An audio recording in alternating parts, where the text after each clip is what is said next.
Hello everyone, I'm Watson, and this video is an open boxing for our Fastcabling 5 megapixel PoE PTZ IP camera.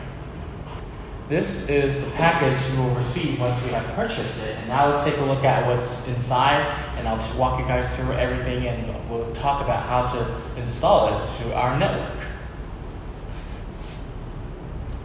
Now, once we open the box, we will see a plastic bag sealed with one of the manual guides, and then there's an Ethernet cable. Have a power cord for this PoE injector. The power cord will be the standard of the area you're in, and it's for connecting to our electric outlet. And then this first layer, we will have some accessories and tools for helping us to install the PTZ camera. This is the rack to hang the PTZ camera on. This is the first layer. Now let's take a look at the second layer. We'll have our PTZ camera. Let's drop the plastic and take the plastic out.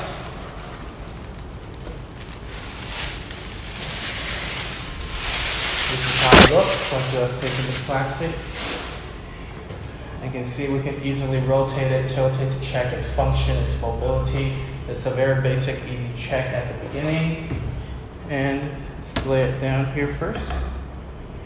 And you can see the metal casing helps it release heat.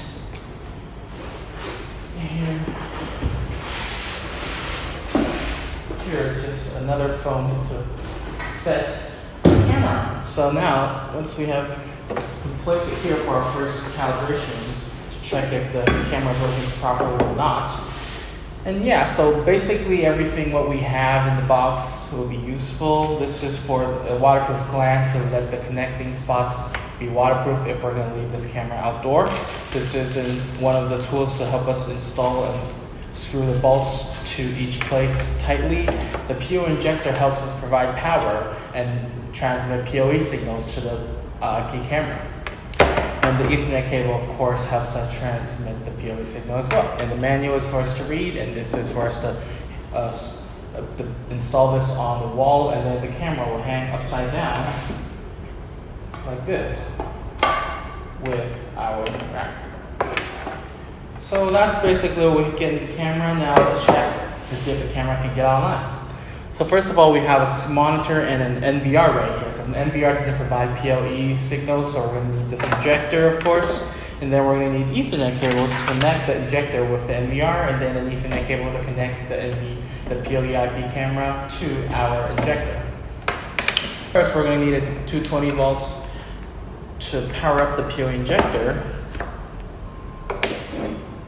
And then we're going to use the Ethernet cable connecting our NVR to our injector. And remember, the NVR goes to the LAN port because that's where the data goes. And then once it receives the data, it's ready to transmit PoE signals. Then we connect our PTZ camera to our PoE injector, and then it should receive the power and data. And this is the self-diagnosis, turning around, tilting up and down, zooming in and out to see if everything's working. And shortly, we'll receive the image on our screen. And as you can see, the image has been shown on the screen. I'm going to wave my hand in front of the camera. You can see everything's clear. So we can say this connection is successful. This camera is 100% ready for us to hang outside and surveillance our area. And that's pretty much it for this video. If you guys have any more questions about this camera, you can leave them in the section below. Thank you guys for watching. I'll see you guys next time. Goodbye.